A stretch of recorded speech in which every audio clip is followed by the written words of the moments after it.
Aquí tengo otra opinión que yo voy a compartir con ustedes, precisamente sobre nuestro oyente. Dice, curiosa comparación entre APD y un partido político.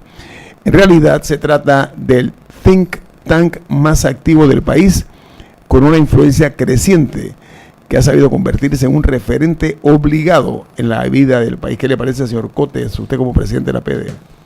Eso, estaría de acuerdo obviamente con el comentario. Tenemos que mantenernos esos altos estándares y esa responsabilidad que nos recae como presidentes de seguir elevando el nivel y el estándar para seguir aportando. A ver, ¿cuáles son los principales desafíos que ustedes encuentran como APD que hay que enfrentar y afrontar en este momento?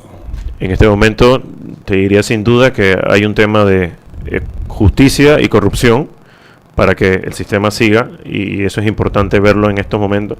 Y el tema de educación no podemos evitar, porque al final esa es la solución a largo plazo de todo lo que hablamos de competitividad, todo lo que hablamos de movilidad social, tiene que pasar por que las personas tengan las competencias adecuadas para poder tener sus propias oportunidades. Y entonces, con una educación mala, una educación muy pobre, afectamos entonces esa esperanza que tiene el pueblo de seguir desarrollándose, y como país tenemos que luchar para que todos tengan las mismas oportunidades. Y eso lo da la educación. Yo me refiero no en este momento al presidente de APD, quiero hablar con el ciudadano Cotes. La situación que hay ahora mismo entre Suntrax y los empresarios panameños, ¿usted qué sugeriría usted al respecto? La respuesta es diálogo. Necesitamos trabajar en el diálogo y acercar las dos posiciones que ahora mismo se ven demasiado distantes y separadas. Al final también ambas partes tienen que considerar la realidad. Obviamente nosotros del sector privado estamos viendo que hay una desaceleración importante. Pero tiene que haber algo de desprendimiento también, o sea, de parte y parte, ¿no? O sea, ceder es lo que quiero decir, ¿no? Yo consideramos desde APD, por eso el diálogo es importante. La CAPAC que está sentada ahí tiene un impacto, lo que ellos determinen ahí tiene un impacto a nivel nacional que no pueden ellos dejar de considerar, porque al final no solamente es un ajuste en los salarios de los que están en el convenio, sino también eso tiene un impacto en los proveedores y en toda el resto de la industria, y al final en el resto del país. El costo de las viviendas que estábamos hablando, 40% es mano de obra en los costos de construcción. Eso tiene un impacto para que, de nuevo, la joven pareja que quiera tener una primera vivienda pueda tenerla. Oiga, el exministro José Raúl Mulino le pregunto a usted a través de aquí, dice, ¿qué opina usted de la constituyente? Reformas del Estado y no parches. Nosotros creemos desde APD estamos impulsando las reformas constitucionales en 2 periodos o 2 asambleas. Constituyente, en estos momentos, o este clima poco tolerante, yo no estoy tan seguro que resulte lo que nosotros queremos. No ha funcionado, porque le quiero decir, yo fui funcionario de la asamblea y he sido testigo. Eso de 2 periodos, ¿qué significa los 2 periodos? Que una asamblea vencida, o sea, ya los que perdieron en el último mes, cuando las elecciones son en mayo y ellos se quedan hasta julio.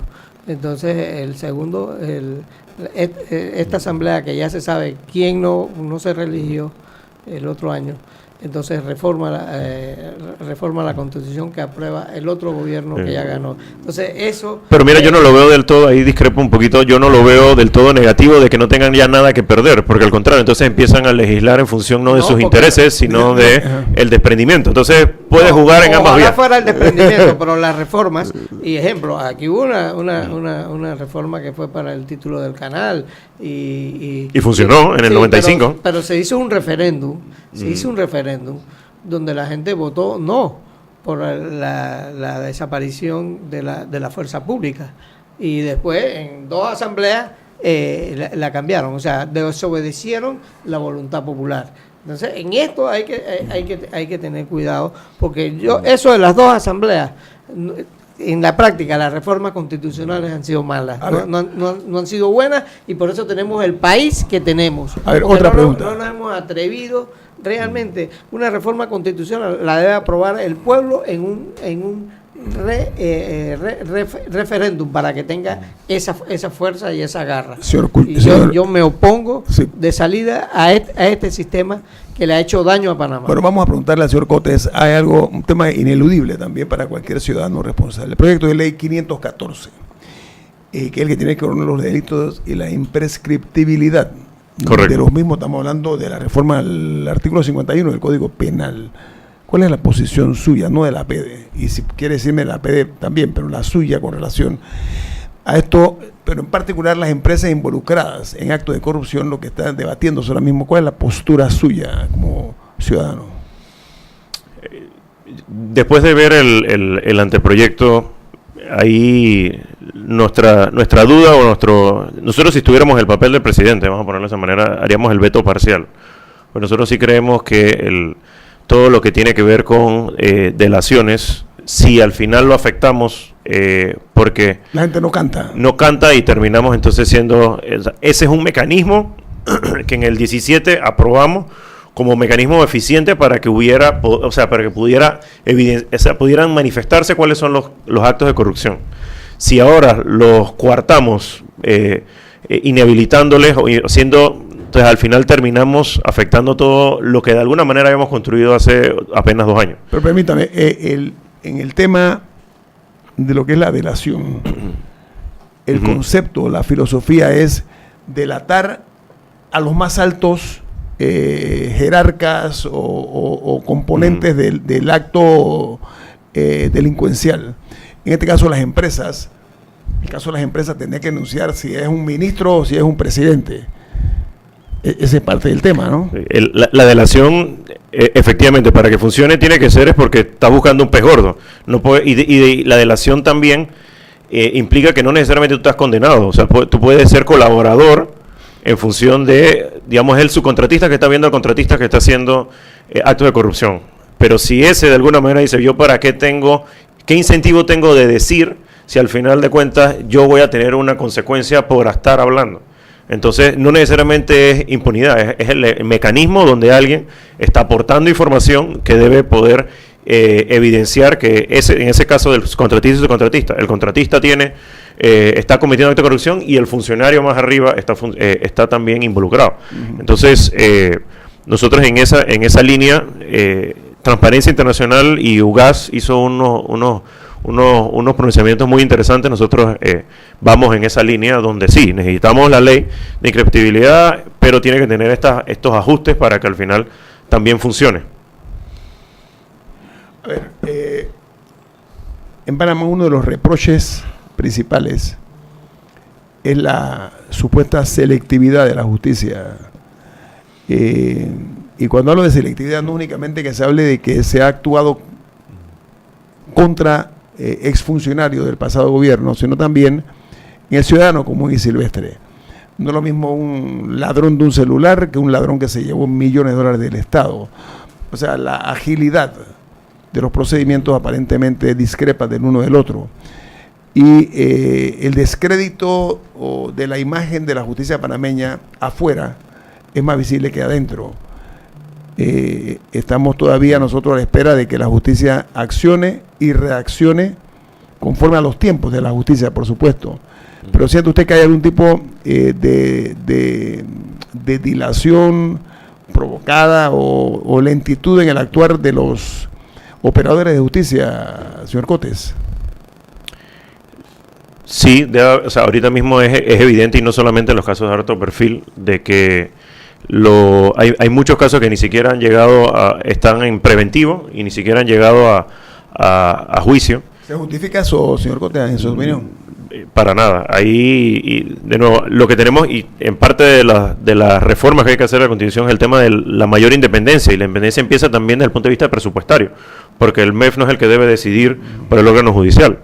Entonces, no voy a entrar aquí qué porcentaje es el adecuado del PIB, pero sí debe tener una segregación y una separación para que ellos puedan determinar sus recursos, y al final eso también genera esta independencia que ahora mismo no tenemos, porque entonces viene el Ejecutivo y le decide al órgano judicial qué es lo que puede y qué no puede hacer. Hay que ponerle parámetros. Y le falta autonomía e independencia. Correcto. Y empieza al final siempre desde el dinero, desde los fondos. Y ese es un tema constitucional, porque la separación de poderes se tiene que garantizar desde la Constitución. O sea, no es posible que la Asamblea no pueda cambiar el presupuesto.